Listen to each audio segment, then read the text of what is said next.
Hello again, Steve here with a few comments on what I'm going to call the importance of monitoring what's going on in our lives.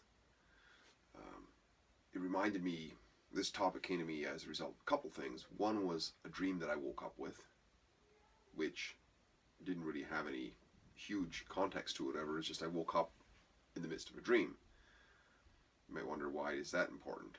Well, it's important with the context of something else that I was involved with. I'm involved with this club, which we can see that a lot of people knew people who would be potential club members, whatever, didn't seem to be interested in. So my suggestion was that we consider taking it in a different direction. And this would be akin to, we want to go somewhere, and we become aware that we're actually traveling in a different direction than where we want to go. Well, we'd have to come to the conclusion that, we might as well stop what we're doing and reverse course or change course or whatever. This is kind of the obvious, right? And with this club, membership was dwindling. And I had to address that at a certain point with other people and say, hang on a second here, look, if we really care about the health of this club, then we have to stop pretending in a way that it is going to just auto-correct. I mean, that's sort of like the old definition of insanity, doing the same things and expecting the same results. You have to, at a certain point, admit, we got to stop what we're doing and reconsider what it is that we have to do, and then move on from there.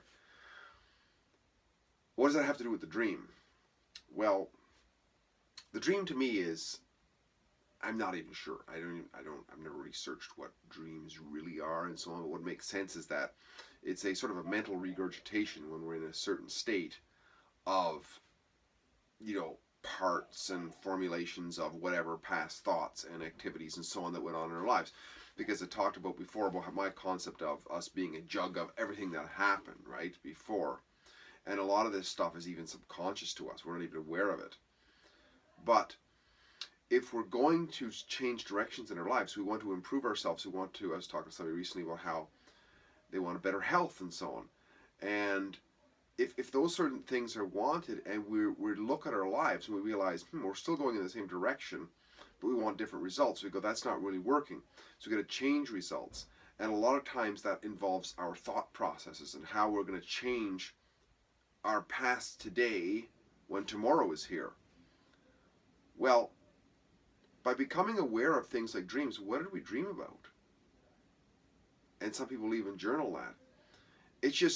It doesn't even matter what the content is. It just realizes that, I do have this jug of past that's revolving around. So it's like being grateful for it. It's a reminder of the importance of reinforcing experiences and thoughts and so on in today. Because these things are going to show up in little telltale, or they could anyways, they can show up in my life as past in the future. And everything takes place on a timeline, right? Like we set out to do something, our activities today are going to affect the results tomorrow.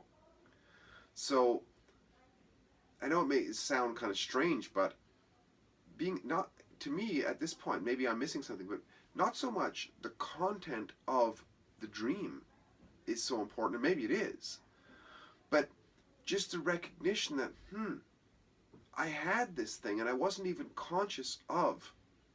I was in a dream state. I was actually sleeping. Yet nevertheless, this whole apparatus of reminding me of things is going on. And it's like re-imprinting situations that are part of what got me here. And if I don't want to be here, if I want to be in, I want to eventually move into a different experience of life, then I gotta continue. I gotta be aware of my actions and my behaviors, which will set up a new imprinting for success in that direction. So what I would say is, all of this experience, this realization of what's not wanted, and the behaviors and the results that we have in the moment, if we can be grateful for them, if for nothing, we're setting up an attitude of gratitude basically. But if we can set up that attitude of gratitude, if for one reason, maybe there's other reasons, but even if there was just one reason, which is that it's a reminder, a little twig of the importance that we must place on this renegotiation with ourselves that we're going to set out. So it answers the why. Why is it important that I change my behaviors? Because my behaviors up until now have resulted in this jug, which is not getting me to where I want. As somebody was asking about getting motivated for exercise. Well, we have to be able to answer the question, why? You know? And if we realize that part of the reason why we are where we are is because we've had all these other experiences in the past, then the answer to why we want to get motivated to do something different is because that's all resulted to this. And if this is not satisfactory, then it's imperative that we begin to change. And just one of them, I think that first step, one of the first steps, is to recognize that there's all this, we can call it baggage, but we don't have to call it baggage. Unless we call ourselves baggage. No, we are the agent that's going to make the change. But the agent comes with all this paraphernalia called the past. It comes with it. But we can dilute it in time by adding more to it.